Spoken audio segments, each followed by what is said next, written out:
Hey everybody, I'm Chef Tom with allthingsbbq.com, and this is Chile Rellenos. Chile Relleno is a really delicious Mexican dish that literally translates to stuffed chili. Today we're going to be stuffing poblanos with a pretty simple mixture of cheese and chorizo before it's dunked in an egg batter and fried in a skillet. The very first thing we got to do is get those peppers roasted off. Today we're doing all of our cooking on a flat top surface here on the Griddle. The griddle's already pretty hot. I'm going to take my poblanos, we're just going to lay these out and let them start to blister up the surface of the flesh. Immediately here's some popping, which is a good sign. So what we're going to try and do is just blister this whole surface until we can steam and release the skins off of these. It's going to take a little time, so we'll close up the lid. Now in the meantime, we're going to put together a tomato sauce to serve alongside our chili rellenos. So the base of our tomato sauce today is canned tomatoes, whole peeled canned tomatoes. Then we're going to hit this with a little bit of onion, a little bit of garlic. Don't have to be too concerned about how accurate your dicing is here because it's all going in the blender anyway. It's really just to get a reference on quantity. That's maybe a little bit of a generous cut, but that's all right. These I'm not going to worry about mincing up. We're just going to smash them and throw them in after we get the skins off. So now we're going to hit it with some of our seasonings. I'm going to do 2 tablespoons of our Mexicano seasoning from Cattleman's Grill. Also do 2 tablespoons of Flay Volcano. This is a smoky red pepper hot sauce. It's got some nice kick to it, kind of reminds me of like a Chipotle's in adobo flavor profile. And then we're gonna add a couple teaspoons of this chicken base. So this stuff just packs in that kind of chicken flavor. It's very salty and often seen in these red sauces that go with chili relleno. So we're just gonna throw this on the Vitamix and blitz it until it's smooth.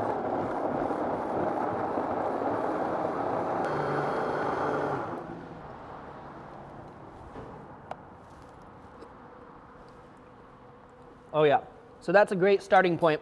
Now this we want to cook down and reduce to really kind of roast out some of those flavors, give it a little bit more depth, and we're also going to add some chili oil and a stick of cinnamon as we reduce this down.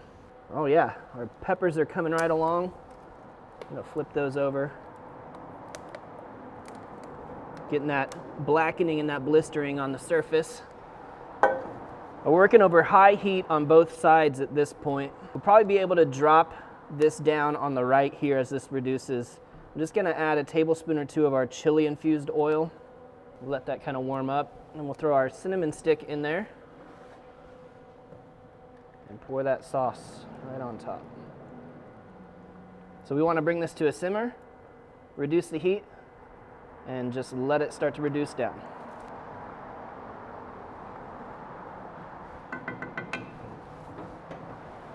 All right, so you can see how our sauce is really thickened up, simmering away here. That's what we're looking for, just to reduce it a bit. And this is ready to come off.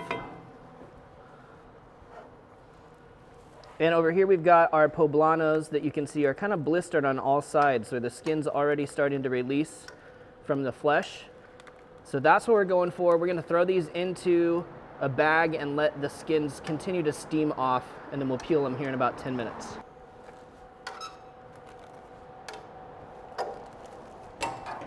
So you can see all that steam coming off the peppers. If we can trap that in the bag here, what happens is it starts to loosen the skin from the flesh so that these can be easily peeled.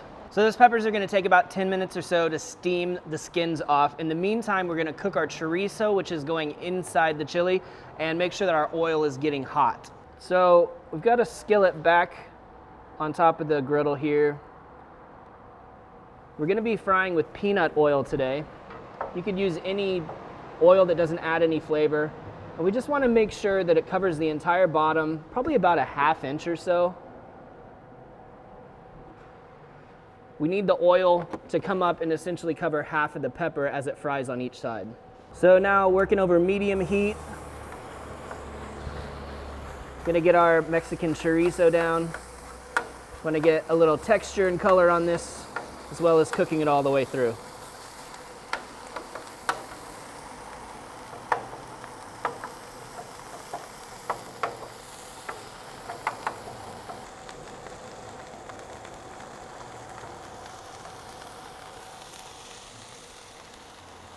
So we've cooked enough moisture out of this now that we've got some texture formed on the surface of that chorizo. That means this is cooked through and ready to come off. All right, so time to get these peppers peeled.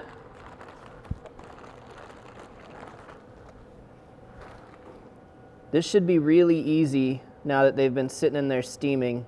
We just start to peel that skin back. If it's fighting you at all, you might just need to give it a little bit more time in the bag. And it's not unusual to have a couple spots where you didn't quite get the skin released from the flesh. Just do your best to peel those parts away. Now, a lot of times in the process of peeling these or steaming or cooking or whatever, there's a spot that's already opened up. So if you have a spot that's already opened up, just go with that spot. That's now your spot that you're going to be filling your chilies from. And this is actually a lot easier if you just get this under a little bit of water in the sink and just rinse those straight out. So we'll go ahead and do those after I get the rest of these peeled.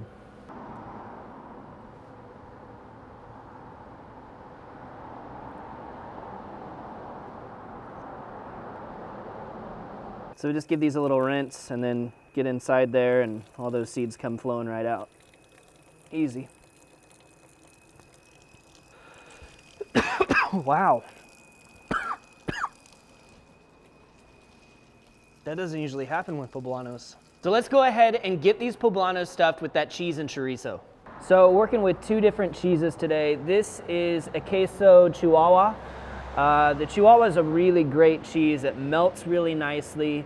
It's probably not terribly different than like a Monterey Jack if you're looking for something to replace it with, but fantastic for Chile Relleno. The other thing we're using is a jack cheese, and that's a pepper jack cheese, just to add a little bit more of that pepper flavor. You can go with 1 cheese, you can go with 12, it's all up to you. And while we're talking about the fillings, I mean, we're doing cheese and chorizo today.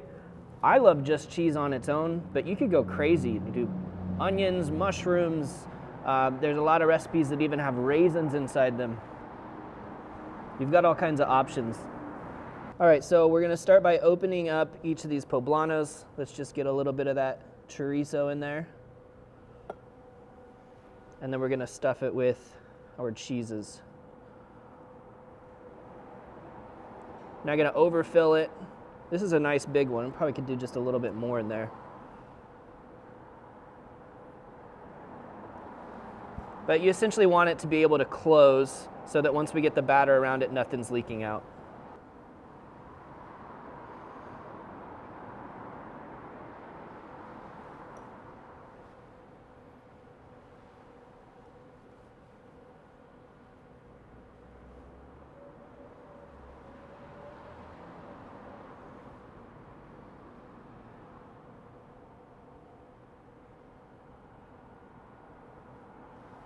All right, so those are where we need them to be. Let's whip up this batter. So to make this batter, we're gonna need to separate our eggs. We're gonna utilize both the yolk and the white, but we're gonna process them a little bit differently. We're gonna whip up these wipes. Once we get these all separated, we'll whip up the whites like we would do for a meringue. And then we'll gently fold in the yolks.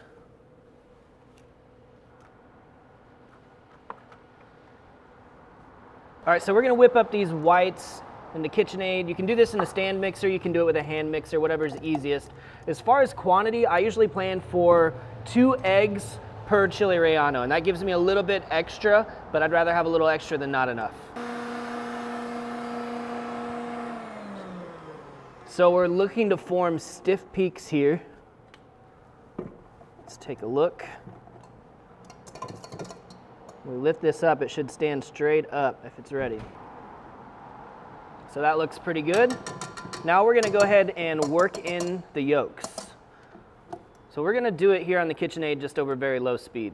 Just pop these in one by one, let them incorporate. So what we're doing here is we're trying not to completely deflate the structure that we've accomplished by whipping the whites, but we're adding the richness of the yolk back in, which is also going to help with browning.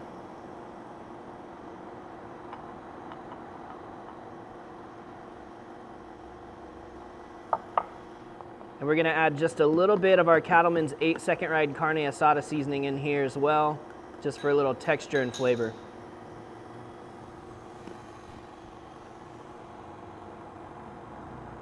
And then one last thing, just to kind of give this a little bit more structure, we're going to add in some masa or corn flour. Just a 1/4 cup.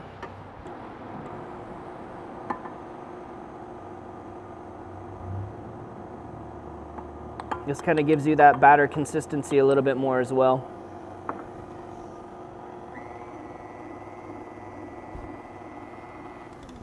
Scrape down the sides, and that'll be ready to go. Well, it's time to bring it all together. We're gonna get our chilies into our batter. We're gonna get them into the oil, and then we're gonna eat. All right, so we're gonna take our stuffed chilies. We're gonna roll them around in a little bit more of that corn flour to help that batter to stick. And then we're just gonna dip these right down into the batter. I'm gonna get it fully submerged and lay it straight into our oil that's sitting at about 375 degrees right now.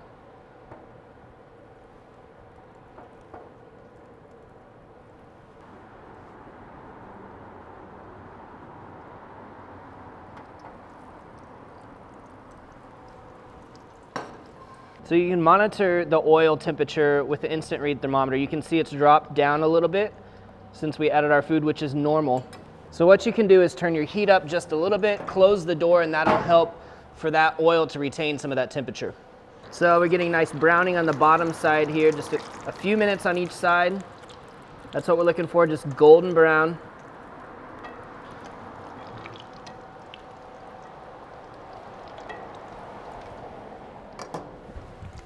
Smells incredible right now. It's got a nice little crust to it.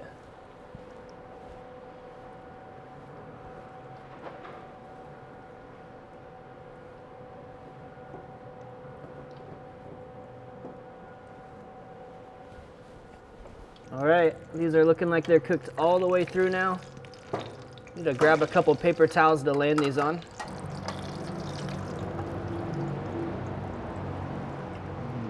Just let those rest a minute. Go for round 2.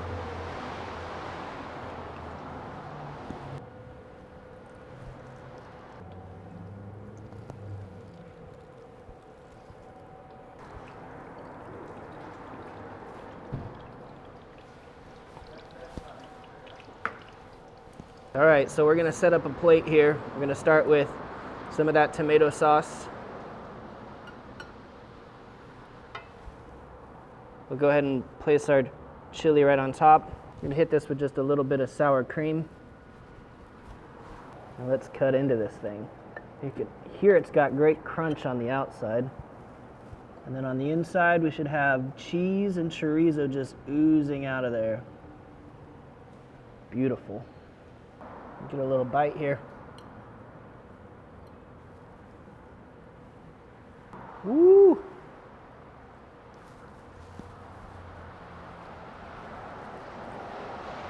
It's so warm. It's just, it feels like fall to me. And I don't know if it's supposed to be an autumn dish, but this time of year, a nice warm plate. I mean, the chili with the cheese that's melting, the chorizo's there. We've got that nice crunch on the outside. And then just that little bit of cinnamon in that tomato sauce. Cheesy, delicious comfort food. Well, thank you guys so much for watching. Be sure to check out allthingsbbq.com for all of the products featured in today's video. If you enjoyed the recipe, hit that subscribe button. And if you have any questions or comments, or there's anything you'd like to see me cook, let me know in the comment section down below, and let's be good to one another. For more recipes, tips, and techniques, head over to allthingsbbq.com/thesauce. All Things Barbecue, where barbecue legends are made.